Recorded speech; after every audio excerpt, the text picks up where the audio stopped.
बिस्मिल्लाहिर्रहमानिर्रहीम। अस्सलाम वालेकुम नाज़रीन, मैं हूं अहमद फवाद और आप देखते हैं मुझे मेरे यूट्यूब चैनल और फेसबुक पेज पर। नाज़रीन, इमरान खान की जानिब से शरीफ ख़ानदान पर दोबारा से बिजलियां जो है वो गिरा दी गई हैं। ईद गुज़रते ही आज पहला दिन था, मंडे का आज ये दिन था और इस पहले दिन ही में हुकूमत की जानिब से जो है वो बड़ा फ़ैसला किया गया और बड़ा कदम जो है वो उठा लिया गया है। जबकि दूसरी जानिब मुस्लिम लीग नून जो है वो घबराहट का शिकार हो चुकी है और घबराहट का शिकार होते हुए उन्होंने वाजिद ज़िया के ख़िलाफ़ एक्शन जो है वो लिया है और एक दरख्वास्त जो है वो उन्होंने दायर कर दी है लाहौर हाई कोर्ट में। लेकिन उस दरख्वास्त से वो ख़ुद ही किस तरह से फंस रहे हैं, आज के इस व्लॉग में ये जो डिटेल्स हैं आपके सामने रखूँगा। लेकिन साथ ही साथ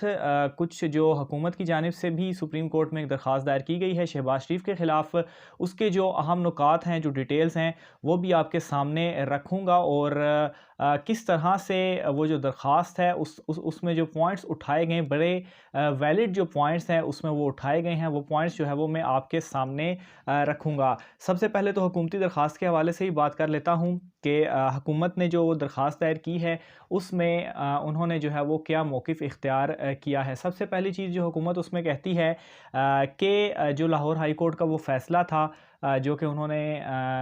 ब्लैक लिस्ट से नाम निकालने के हवाले से दिया था, वो कानूनी असूलों की जो है वो उसके बरअक्स था। उसमें जो है वो उनको मलहूज़े नज़र जो है वो नहीं रखा गया और मेन चीज़ नोटिस जारी किए बगैर ही जो फ़ैसला था वो सुनाया गया। यानी कि वो जो दरख्वास्त शहबाज शरीफ साहब की जानिब से दायर की गई थी, वो उसकी पहली ही हेयरिंग थे और पहली हेयरिंग में ऐसा होता है कि जो फ़रीक़ैन होते हैं उसमें उन्हें नोटिस जारी किया जाता है, उनसे जवाब तलब किया जाता है, फिर उसके बाद जो आगे प्रोसीडिंग होती है वो चलती है। लेकिन इसमें ये किया गया कि नोटिस जारी नहीं किए गए फ़रीक़ैन को, मतलब नोटिस जारी हुए लेकिन उससे पहले जो है वो साथ ही जो फ़ैसला था उनका नाम निकालने के हवाले से वो भी जो है वो सुनाया गया। यानी कि इसमें वज़ारत दाखिला और FIA का मौक़िफ़ जो है वो उस पहली समाअत में नहीं लिया गया और शहबाज शरीफ का जो नाम था वो ब्लैक लिस्ट से जो है वो निकाल दिया गया। तो इसलिए फ़रीक़ैन को नोटिस दिए बगैर जो ये उन्हें बाहर जाने की इजाज़त देने का फ़ैसला था वो उनकी नज़र में ठीक नहीं है और ये एक पॉइंट है, बड़ा वैलिड पॉइंट है जो कि सुप्रीम कोर्ट में दायर की गई इस दरख्वास्त में जो है वो उठाया गया है। फिर उसके अलावा जो दूसरा बड़ा अहम पॉइंट था वो ये था कि ये जो ट्रायल था शहबाज शरीफ के ख़िलाफ़, ये जो केस है ये अभी नैब कोर्ट में ये इसका जो ट्रायल है वो चल रहा है। तो अगर नैब कोर्ट में इसका ट्रायल चल रहा है तो नैब कोर्ट से पूछे बगैर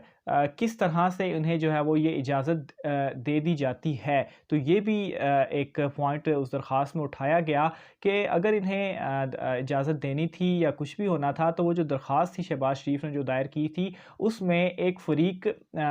जो है वो नैब भी होना चाहिए था। चूँकि ये नैब में जो है वो ये मुकदमा चल रहा है, वहाँ पर इसका जो ट्रायल है वो चल रहा है, तो उन्हें भी वहाँ उसमें फ़रीक होना चाहिए था। फिर उसके बाद उनका भी उनकी तरफ से भी कुछ आना चाहिए था, फिर उसके बाद जो है वो चीज़ों को आगे लेकर जाना चाहिए था। तो ये दूसरा पॉइंट है और बड़ा वैलिड पॉइंट है। और तीसरी बात जो कि मैं अपने पहले व्लॉग्स में भी बार-बार कह चुका हूँ कि शहबाज शरीफ साहब की जानिब से जो दरख्वास्त थी ये मेडिकल ग्राउंड्स पर नहीं थी, उन्हें कोई भी मेडिकल इमरजेंसी जो है वो पेश नहीं थी और वो जो लंदन जा रहे थे उन्होंने अपनी दरख्वास्त में भी उन्होंने जो मौक़िफ़ अपनाया था, उन्होंने कहा था कि वो रूटीन चेकअप के लिए जो है वो लंदन में जा रहे हैं और अदालत में भी उन्होंने ये बताया था। तो अगर कोई मेडिकल ग्राउंड नहीं लिया गया और अगर कोई मेडिकल इमरजेंसी नहीं थी तो फिर मेडिकल बुनियादों पे उन्हें बाहर जो है वो कैसे जाने दिया जा सकता है और रूटीन चेकअप के लिए उन्हें कैसे जाने दिया जा सकता है, क्योंकि उनके ख़िलाफ़ जो मुकदमात हैं वो चल रहे हैं एक, और उस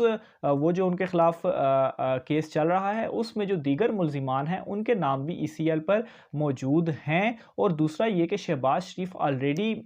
चूँकि उन्होंने बयान हल्फ़ी एक दिया था नवाज़ शरीफ के हवाले से कि वो वापस आएँगे, लेकिन वो वापस नहीं आए, तो उनको किस तरह से जो है वो इजाज़त इसमें दी जा सकती है। तो ये बहुत वैलिड पॉइंट्स हैं जो कि सुप्रीम कोर्ट की दरख्वास्त में जो है वो उठाए गए हैं। अच्छा, दूसरी तरफ मैं आता हूँ वो शहबाज शरीफ की जानिब आता हूँ। शहबाज शरीफ ने भी एक दरख्वास्त दायर की लाहौर हाई कोर्ट में और वो दरख्वास्त हुकूमत के ख़िलाफ़ की गई कि हुकूमत ने जो है वो उन्हें बाहर जाने दिया और उसमें वो ये कहते हैं